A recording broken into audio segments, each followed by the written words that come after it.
Welcome to The Pulse, a podcast for members and friends of the Chartered Institute of Ergonomics and Human Factors, to see what is going on around the Institute and gain some insights into the people, processes, meetings and activities that the CIHF delivers.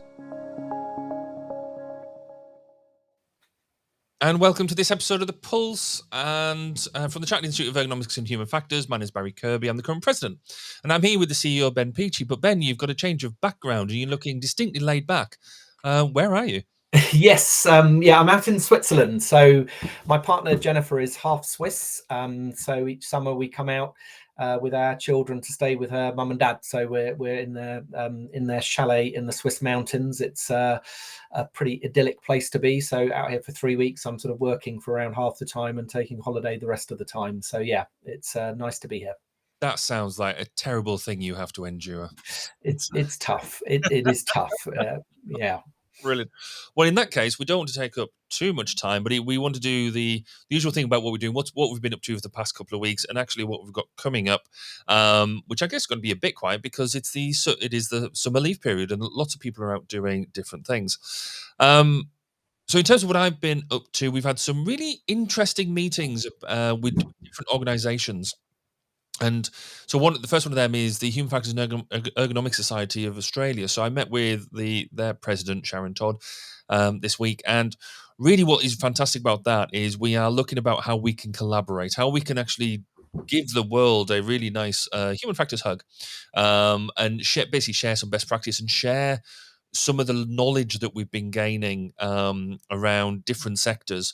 Because one of the points that Sharon raised is Australia has some very different challenges to the ones that we do. So even just like in the health domain, we've got the NHS and we've got doctors that are striking and things like that, and we've got delivery issues, but they've got very different delivery issues in the fact that they've got a big, wide open expanse space. And how do they get urgent care to some of these remote places? Which is, I think, is some interesting pieces there for us to collaborate on, not as well as share and put up and collaboration on conferences and sharing of knowledge. So that was really, really good. We've also had an exec meeting this week, which we talked about last time.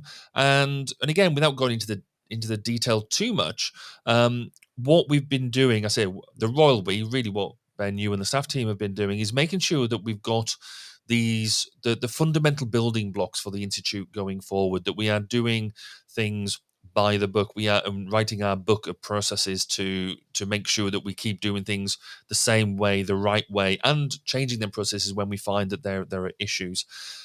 I guess a good example to highlight at the moment is the comms strategy. We do an awful lot of comms, of which this is one bit of it, but we've got the ergonomist, we've got the Friday emails, we've got lots of different things coming out. All of that takes time. All of that takes effort. So we need to make sure that we are doing the right things in order to get the right messages out to people. And equally, we want members to get involved in this type of thing. And so if members want, we do a lot of publications, guides and things like that. And I think we've maybe reflected on the fact that some of the ways that we try to get members to engage may feel like we're putting barriers up in front of them about, you must do this, you must do that. Whereas actually we want our processes to be more helpful, engaging and encouraging. So it's great to see we're going to see some changes come around that, which I thought was really good. Equally, we've also got a number of working groups that are up and running, and fundamentally, you've changed the way that these are being ran. So make sure they've got terms of reference, make sure they've got staff support, because whilst volunteers are like myself are brilliant, we obviously have players on our time. We need the staff support there to make sure the almost the drumbeat of work is ongoing and that it concludes in a timely way and doesn't go off at tangents like I have a habit of doing.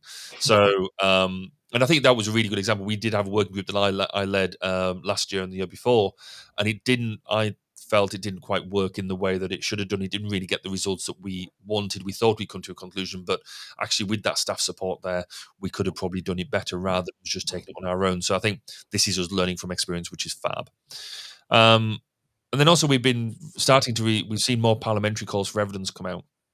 And we're starting to engage and I guess experiment with the best way of making that work. So we don't need taking up loads of staff time, and we want it to be member-led, member engaging. but equally we want to make sure it's the right thing that's coming out, and it fits in within our strategic aims. So Ben, I guess as a lead into your bit, do you want to tell us a bit more about how we're doing that with the latest call, and then lead into a bit more about what you've been up to over the past couple of weeks? Sure. Well, yeah, I wanted to, I guess, start with the working groups. Because I think that's sort of really, I think, significant, and we've got a few working groups set up now who are doing some really important work for the institute. And it was a practice really that I picked up that's worked in previous organisations, is that having a terms of reference for a working group helps make sure everyone in that group has a shared understanding of what you're trying to do, but also importantly having a timetable, because it's quite easy for the work of a particular group to drift, but to actually sort of think at the start of it, going, right, what are we doing, how quickly should we do it, who do we need to engage, and what are we trying to achieve, is a really healthy conversation to have, to be honest. So examples of that, we've spoken before about the PCC review, that's the professional competency checklist review, and so if my memory serves me, we almost had an 18-month period, and what I spoke with Tina Worthy on the team and the leaders of that group, so Steve Harmer, one of our trustees, is basically going, right, well, what's the end point for this? When do we want to be updating and releasing the new professional competency checklist? And then we almost work back from there. And then with the current groups we've got, so I've been working very hard on the strategy. So those of you who've been reading my Economist articles, you've heard me say that we've been wanting to do a member survey, and certainly at the start of this year my ambition was to have that member survey done and dusted by the middle of the year. If you haven't received your member survey, don't worry, we didn't meet that deadline, but it was right. We've taken a bit more time over it, and certainly I came to the conclusion, working with Mark Young, who's leading our strategy working group, is that it's really important to do a member survey right rather than to do it quickly. And so we've appointed a specialist company called Research by Design. So they were appointed last week. So we're very excited about that. And we're now going into a phase where we're going to build the member survey, and we're going to be working with our strategy working group, which is led by Mark Young, to develop the survey questions. But again, I certainly put a call out on the open forum in the communities before, but if anyone has experience in doing surveys, or if anyone has ideas on the types of questions we should be asking of our members, please get in touch with me and let me know. Now's the time. We're working on that in the next sort of 2 to 3 weeks. And to give you another example of where this is dovetailing with another group, so Fran Ives, one of our members, is leading a review of our member groups, working with Iris Minor on the team. So they're doing some great work. I know they had a meeting, I think it was last week, but they're looking at the whole, the regional groups, the special interest groups, and the sector groups that we have, and say, is this the right model for our groups? How can we create more networking and sort of working together opportunities for our members in different ways? So I'm really excited about the work that they're doing. But an example of one output that we asked them to do and they've done already is they want to learn more from members too. So they've come up with some of the questions that we want to put into the survey. So Fran and Iris have given us that input, and then I'm going to be sharing that with our strategy working group. So that's been a sort of a key thing I've been working on recently, and it's been really setting us up for I guess the post-holiday period for sort of September, October. So we're looking to put the survey out to members in September, and then doing the analysis of that in October, so that we can discuss it with our trustees at their end of November meeting. And that, I guess, is our first real call of saying, when this survey comes, please fill it out. We don't even, I guess, even if it's minimally filled out, do what you can and do what you feel you can contribute, because it is your opportunity as a member to have a say in what the strategy looks like going forward. And if we don't have that input, then we'll end up just doing what I think is cool, and nobody really wants that. Nobody needs that in their lives. Absolutely, Barry. I mean, obviously it's one of the key things I'm trying to protect us against. But no, you're right. It's and the member survey is one input. you know, in our membership, we've got lots of experts in how you do sort of data analysis, how you do data collection, and so the member survey is a really important qualitative input. So please, the more people that respond to that, the better. But then that will be an input alongside our analysis of the topics that have been spoken about on LinkedIn. We're going to look at the kinds of jobs that are being advertised, for example. I think that's a good source of data insight that tells us what's going on in the profession. We'll also be looking at the analysis of you know, I think I've mentioned before what I call member engagement touch points. You know, so how many people are logging into the website, how many members are seeking chartership, you know, who's attending webinars, what are the topics that are most interesting to them. So we'll be looking at the survey alongside some of these other data sources so that the council sort of makes the sort of right decisions about our future strategic direction. Cool. Okay. So we also mentioned about the parliamentary calls. Yeah. Can you give us some bit more insight into that? Sure. So I think it's really interesting. It's and to be honest, one of the things that, you know, Barry, you've been pushing, which I think is a good thing, is we want to do more regulatory engagement. And earlier this year, we put a submission into a select committee in healthcare that was looking at prevention in healthcare. We got a small group of members together. We wrote the submission. I think we did a really good submission, and sort of what our view on prevention in healthcare was, you know, a lot more of, you know, systems approach thinking and looking at, okay, well, what are the system improvements that can be made? And to be frank, we've if I remember rightly, there was something like 600 submissions were made as part of that call from Christ. So there were lots of other organizations out there putting their views in, which I don't think any of us should be surprised about. But certainly as I reflected on it, is that, you know, we haven't to date had any follow-up from that committee.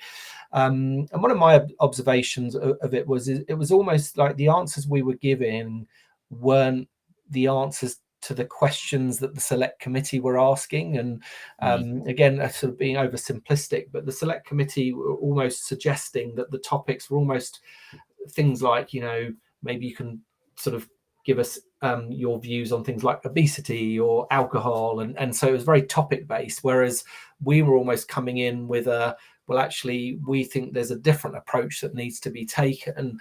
And I guess part of my observation on that is if we're going to be successful with government engagement, it's about putting our views in, but it's also about building relationships. And I think we haven't done a lot of that in the past on the sort of the, you know, national and local government level, and I think that's something we want to do in the future. Yeah. But we need to think about how we go about doing it. But we've got another opportunity at the moment. So there's a freight and logistics government inquiry that's going on that I think the deadline for input is October. So we've got you know, a good few months to get our thoughts together. So one of our members, Dave Golightly, you know, I'm sure many of you know, he's part of our conference committee. He's sort of shared some initial thoughts on that, and then we've asked one of our PhD student members to sort of almost be a project manager to sort of write the submission based on the consensus views of some of our members who are experts in this space. So we will be putting a call out for views from our members in the coming weeks. So if you have views on freight and logistics or experience in that area, we want to hear from you. But yeah, looking forward to doing that and hoping to sort of you know, put together a good submission that we hope that on the parliamentary side that they'll be interested in. You're absolutely right, because that's got to be key, hasn't it? It's all very well us waxing lyrical about what we, you know, you're not doing it the right way. You could do it a different way, but actually, if we're not answering their questions in a way that means that they pick up our answers in such a broad number of submissions, then we're almost wasting our time. And so we need to be reflective and get, I guess it's the first bit of getting our foot in the door, isn't it? So you need to get the foot in the door to give good answers, to provide you meaningful information in order for us to then become almost a trusted source. Exactly right. And so I had so Kimberly Harding, you know, is the, you know, the person that you know, we're going to work with on this, and you know, she's more focused on the rail sector in her PhD, but she's obviously sort of very steeped in human factors and systems thinking. And when she and I spoke about this last week, I said to her, I said, in some ways, you have your fresh pair of eyes, think about the outcome we want, because, for example, we know that in our membership, certainly her in her network, in Dave's network, there are other bodies and experts out there who may well be putting a submission in themselves.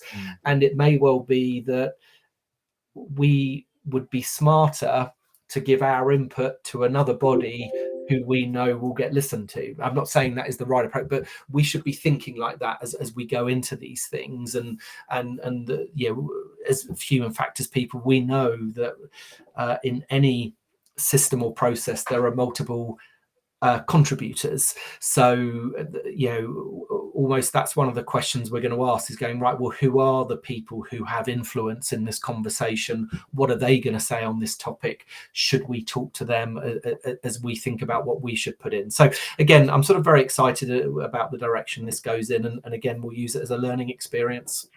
Brilliant. That's perfect. So given we sort of said that coming up is a bit of the holiday period, we're all going to hopefully be able to take some time out. What have you got coming up in the next couple of weeks?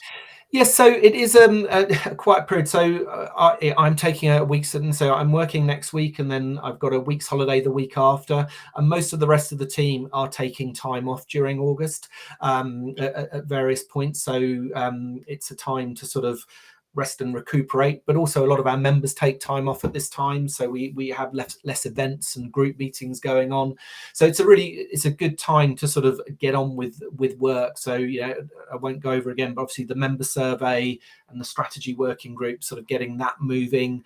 We're also doing a financial management review, so I'm working with Bob Bridger, our treasurer, on that. So we want to work with work with a specialist on that. So we've had one proposal in from a finance specialist. We're hoping to get a couple of other in today. So Bob and I will be looking at those proposals next week and getting that project up and running. And then the other thing, we're doing a better job at, you sort of referenced it a bit. So for the executive meeting, we looked at our annual work plan, and so we've got a new sort of format for that. And I was really pleased. We got good feedback from you yourself, Barry, and the other executive committee members when we met yesterday on that. So going to be doing a bit of work on some of the feedback on that and getting more of our sort of data dashboards, trying to sort of get a start on creating more meaningful sort of charts and graphs that explain the progress we're making. So so almost sort of behind the scenes stuff, but it's August is a really good time to have a bit of a rest, but also to get on with some of those things you don't have time to do in busier times of the year. Brilliant. And likewise, I'm going to be taking hopefully some time out as well. But we're always still available for you to at least engage with and talk to. So, Ben, if people do want to get in touch with you and give their thoughts over, the member survey or any other bit that we mentioned today, how would they go about doing so? Yeah, so a couple of ways. So easy way is to connect with me on LinkedIn and send me a message. Love to be connected to our members. So really encourage you to do that. Or send me an email, b.peachy, that's PEACHEY @ergonomics.org.uk. Or you can contact us via the website. So there's a CIEHF email address there, and if you send an email to that account, it will wing its way to me as well. So any of those ways. Brilliant. And if you want to contact me, then you get hold of me on social media, not hard to get hold of, or email me at presidentergonomics.org.uk as well. So thank you all very much for taking the time to listen, watch what we're doing. It'd be great to have some feedback from you about how you're engaging with this information and whether you find it useful, and if there's other things that you'd like to know. But for now, hope you managed to take a bit of a break over the summer, and we will see you in a couple of weeks. See you soon. Many thanks, Barry.